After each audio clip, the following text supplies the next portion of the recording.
You know, the spiritual teacher Paramhansa Yogananda gave us this incredible way of looking at our inner lives. He said that every single one of us is basically Arjuna, that famous warrior from the Bhagavad Gita, standing on a massive battlefield. But here's the twist. This war, it isn't happening out there somewhere. It's raging inside each of us. And when he says terrifying battlefield, he's talking about the constant conflict inside our own heads. It's that push and pull, right? On one side, you've got all your worldly desires, your deepest fears, your ego telling you what to do. And on the other side, you have the soul, just quietly, patiently, longing for peace. So, this isn't some ancient story or a myth from long ago. Nope, this is happening right now, inside you. And that's what we're going to get into here. A kind of guide for how to fight, and more importantly, how to win this very personal, very internal war. Okay, so if you're going to win a war, first thing you need to know is who's on the field. In the Gita, Krishna points out these two huge armies, all lined up and ready to go. And Yogananda explained that these aren't just characters in a book, they represent the two opposing forces that are lined up for battle inside our own minds. And just look at who these soldiers are. It's pretty relatable, huh? On the one side, you've got the soldiers of darkness, anger, jealousy, greed, fear, all our negative habits and worldly tendencies. But then, on the other side, you have the warriors of light, things like discrimination, self-control, forgiveness, calmness, love. These are our higher qualities, those noble impulses that pull us toward our true self. And believe me, every single day, a battle horn blows. So when we first really wake up to this intense conflict going on inside, our first reaction is almost always the same as Arjuna. We get totally overwhelmed. We look at the sheer number of our own bad habits and negative thoughts, and we want to quit. I mean, listen to this. These are Arjuna's own words. He literally drops his bow. He's so crushed. And doesn't that just capture the feeling perfectly?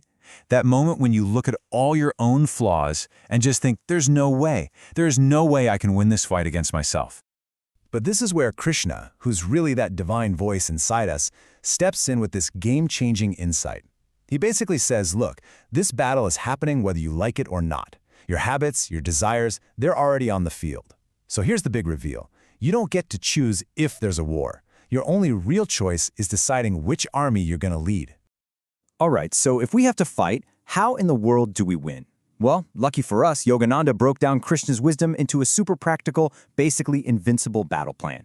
This isn't just about positive thinking. It's a real 5-step strategy for locking in a spiritual victory. So here's the plan in a nutshell. First, you have to consciously pick your side. Second, you use sharp, clear judgment as your main weapon. Third, you stay cool under pressure. Fourth, you bring in the big guns, meditation. And fifth, and this is a beautiful paradox, you actually surrender the whole war to a higher power. Okay, let's break this down. Step 1 is all about making a conscious decision. It's like drawing a line in the sand and making an unbreakable promise to yourself. You declare, that's it. I'm fighting for my soul, I'm fighting for my highest self, and I'm not serving any lesser cause. That alignment, that commitment, that's your foundation. And there's this perfect Sanskrit phrase from Krishna that just nails this idea, yogastha kuru karmani. It basically means you don't act from a place of ego or fear. First, you get established in that inner union, that connection with your soul, and then, from that place of centered peace, you take action. So once you've taken your stand, you're going to need a weapon. And Krishna's weapon of choice isn't some brute force thing. It's the sharp, clean sword of discrimination. In Sanskrit, it's called viveka. This is your power to just cut right through the confusion and temptation of any given moment. And how do you wield this sword? It's simple. It's a powerful question you can ask yourself in literally any situation. Before you say something, before you do something, before you give in to a craving, just ask, will this choice take me closer to my goal, or will it pull me farther away? Yogananda taught that one clean slice with that sword can take down 1,000 temptations at once. All right, strategy number 3, this is your defense. It's about developing this state of inner calm no matter what chaos is erupting on the battlefield. So whether good things are happening or bad things are happening, whether you're winning or losing, you learn to receive it all with the same unshakable, centered attitude. This quote from Yogananda is just wow. It's so powerful. It shows you that your real power doesn't come from trying to control everything outside of you. It comes from controlling your reaction to it. The moment you can stay calm, You strip the enemy, which is really just your own negative reactions, of all its power. You've disarmed it before the fight even starts. And now, we bring in the heavy artillery. If discrimination is your sword, meditation is your ultimate weapon. Yogananda really hammered this point home. Meditation isn't some passive retreat. It is the most powerful, most offensive action you can possibly take in this inner war. So how does this heavy artillery actually work? Well, strategically, meditation does three brilliant things. First, when you go deep inside, you pull your energy away from your senses, which basically cuts off the supply lines to the enemy army. Your negative habits literally start to fall asleep from a lack of energy. And even more profound, advanced techniques like Kriya Yoga actually go in and destroy the seeds of past karma, the very root cause of the whole war.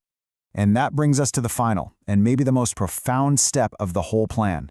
After you've done all the other steps, you perform the ultimate move. You surrender the outcome of the war to that higher power, to Krishna, to God, whatever you call it. You offer up all your actions and you realize, hey, I'm just an instrument here. I'm not the one actually doing the fighting.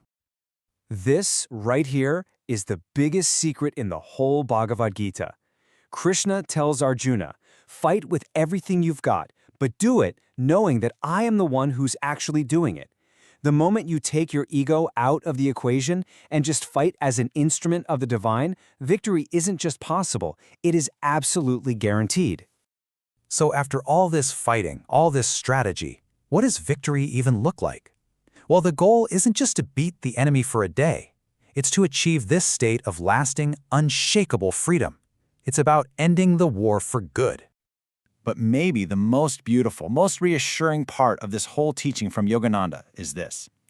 The victory isn't some far-off prize at the end of a long, painful struggle. No, the war is won in the single moment you make your choice. The second you decide to side with your soul over your ego, you've already won. And when that dust finally settles on the inner battlefield, you are left standing, alone. But you're not a tired, battle-scarred warrior. You are the immortal self. You are radiant, totally untouched by all the conflict, and you are forever free. That is the real price. So the real question lands right here with you. Tonight, tomorrow, the next time the battle horns of your own mind start to blow, when that flash of anger or fear or temptation rises up, what are you going to do? Are you going to collapse in despair like Arjuna did at first? Are you going to drop your bow? Or are you going to hear Krishna's voice in your own heart? This is his final, powerful command to Arjuna, and it's his command to every single one of us.